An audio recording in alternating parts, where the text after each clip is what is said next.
So হয়ে গেছে, আজকে আমরা যাবো ফ্যামিলি ট্যুর 18 দিনের জন্য। আমাদের মেন ডেস্টিনেশন অযোধ্যা রাম মন্দির এবং তার পাশাপাশি বৃন্দাবন, হরিদ্বার, গয়া, দিল্লি, পাঞ্জাব ইত্যাদি ইত্যাদি। আমাদের জার্নিটা শুরু হচ্ছে 16ই মার্চ সন্ধ্যে 6টার দিকে, আর আমাদের বাস দাঁড়িয়েছে সাঁইথিয়া অনুকূল ঠাকুরের আশ্রমের সামনে। এখান থেকে আজকে আমাদের জার্নি স্টার্ট। তো তোমরা দেখতে থাকো আর মজা নিতে থাকো। আমাদের ফার্স্ট ডেস্টিনেশন গয়া, তো আমরা সেই উদ্দেশ্যে রওনা হচ্ছি। 4 hours later. এখন প্রায় 4 ঘন্টা জার্নি করার পর আমাদের বাস দাঁড়িয়েছে দেওঘরে। গাইস, আপাতত একটা জায়গায় দাঁড়ানো হয়েছে, এটা বাসকিনাথ, আই থিঙ্ক এরকম কিছু নাম আছে।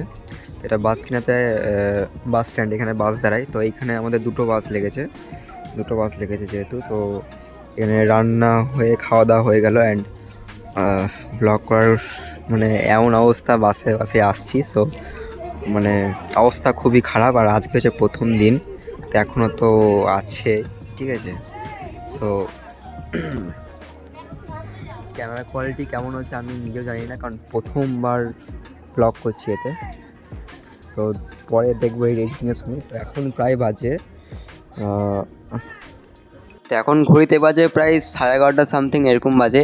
অ্যান্ড এখানে আমাদের খাওয়া দাওয়া কমপ্লিট হয়ে যাওয়ার পর আমরা বাসে উঠে পড়ি। তো চলো সকালে দেখা হচ্ছে। The next morning. তো সারা রাত জার্নি করার পর আমরা ফাইনালি 9টা নাগাদ গয়া পৌঁছে গেলাম। তারপর রুমে গিয়ে ব্রেকফাস্ট কমপ্লিট করে আমরা বেরিয়ে পড়লাম গয়া এবং বুদ্ধ গয়ার সাইট সিইং দেখার জন্য।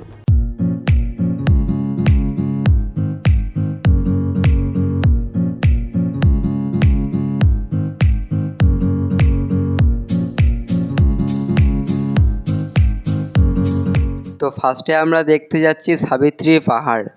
আর এখানে মোট কেউ বলছে 420টা সিঁড়ি, কেউ বলছে 440টা সিঁড়ি, এক্স্যাক্ট কেউ বলতে পারছে না।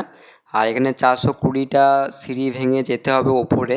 তো আমরা এখন যাচ্ছি, আর চলো যাওয়া যাক।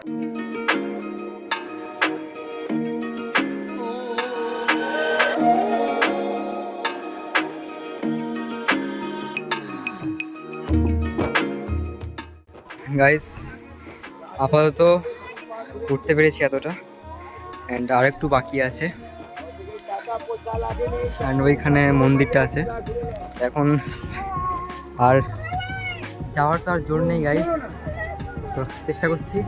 আর এইখান থেকে ভিউটা জাস্ট মারাত্মক লাগছে, জাস্ট সেরা লাগছে। তোমরা সিনেমাটিক শট এনজয় করো, আই থিঙ্ক দেখতে পাবে তোমরা। চলো আরেকটু সিঁড়ি আছে, যাও যাক ওপরে, চলো। আমি প্রথমে ভেবেছিলাম এইটা হয়তো মন্দিরের গেট, কিন্তু গাইস এটা মন্দিরের গেট নয়। আমরা এখনও যতটা হেঁটে এলাম তার দ্বিগুণ আমাদেরকে যেতে হবে। তাই একটু রেস্ট নিয়ে আবার হাঁটতে শুরু করলাম।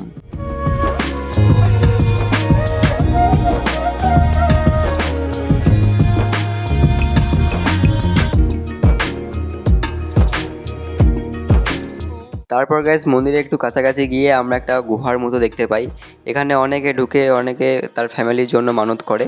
এবং তারপর এখানে আমরা ঢুকলাম, অ্যান্ড ওর ভেতর থেকে বেরিয়ে আসার পর যে আমরা পুরোটা চেপে এলাম রাস্তায়, যা কষ্ট হয়েছে পুরো সার্থক হয়ে গেল গাইস, এমন একটা ফিল। তো তারপর আমরা মন্দির দর্শন করতে গেলাম উপরে। আর এটা হলো পাহাড়ের ওপরে উঠে সাবিত্রী মন্দির।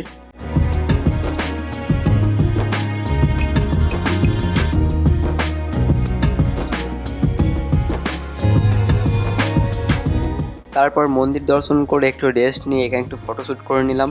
আর এখান থেকে ওপরকার জাস্ট ভিউটা দেখো তোমরা, মানে মন্দিরের ওপর থেকে জাস্ট পুরো গয়াটা দেখা যাচ্ছে, এমন একটা ব্যাপার।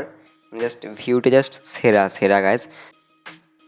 তারপর মন্দির দর্শন করা হয়ে গেলে আমরা বেরিয়ে যাই আবার নেক্সট সাইট সিইং দেখার জন্য। আর এই পাহাড়ের ওপরে মন্দির তোমরা যদি দেখতে যাও, বা এই পাহাড়ের সাবিত্রী পাহাড় তোমরা যদি আসো, তাহলে গাইজ জলের বোতলটা মাস্ট একদম আনতে হবে, নাহলে কিন্তু পাহাড়ে উঠতে একটু অসুবিধা হবে, মানে জল তেষ্টার জন্য। তো জল কিন্তু অবশ্যই লাগবেই।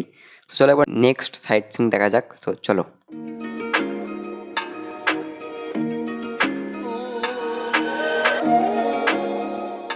তো গাইস আমরা এখন যে মন্দিরটা গিয়েছিলাম সেখানে পাহাড়ে উঠতে এবং দর্শন করতে অনেকটা সময় লেগে গিয়েছিল। এবং গাইস আমাদের যারা ট্যুর গাইড যারা নিয়ে গিয়েছিলো পুরো টোটাল 18 দিনের ট্যুরটা, সো তারা আমাদের গয়া ঘোরার জন্য একদিন সময় দিয়েছিল। সো একদিনের মধ্যে পুরো টোটাল গয়াতে এক্সপ্লেন করা অতটাও সম্ভব হয়নি আমাদের পক্ষে, তার জন্য বেশি জায়গায় যাওয়া হয়নি। কিন্তু কিছু কিছু জায়গায় গিয়েছিলাম সেখানে কিন্তু ক্যামেরা অ্যালাউ ছিল না, তার জন্য ভিডিও শ্যুট করা হয়নি। আর কিছু কিছু জায়গায় গিয়েছিলাম সেখানে ছোটো ছোটো ক্লিপ আছে, তোমরা ওটা সিনেমাটিক শটের সঙ্গে এনজয় করো, চলো।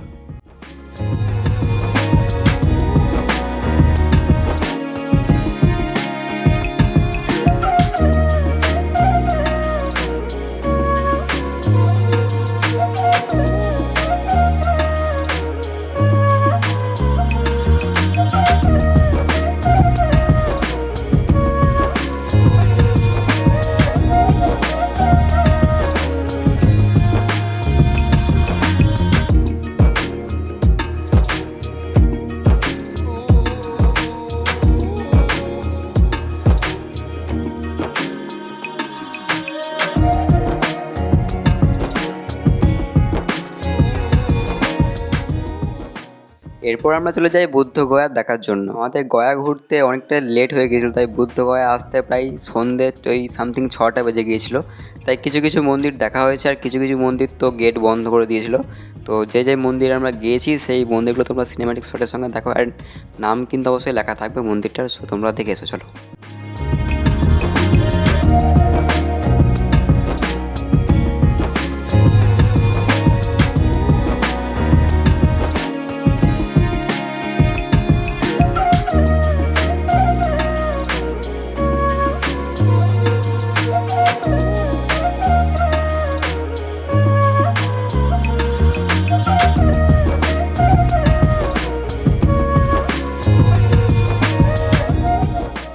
তারপর গেছে আমরা সন্ধ্যেবেলা একটা স্কন মন্দিরে গিয়েছিলাম।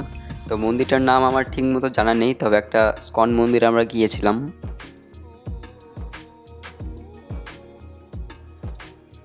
তো গাইস আমরা সারাদিন ঘোরার পর জাস্ট ক্লান্ত হয়ে পড়েছিলাম, তাই রুমে গিয়ে ফ্রেশ হয়ে খাওয়া দাওয়া সেরে রেস্ট নিয়ে কাল সকালে আবার বাস ছাড়বে, তার জন্য আবার সকালে ব্রেকফাস্ট করে সকাল 9টার সময় আমাদের গয়া থেকে বাস ছেড়ে দিল।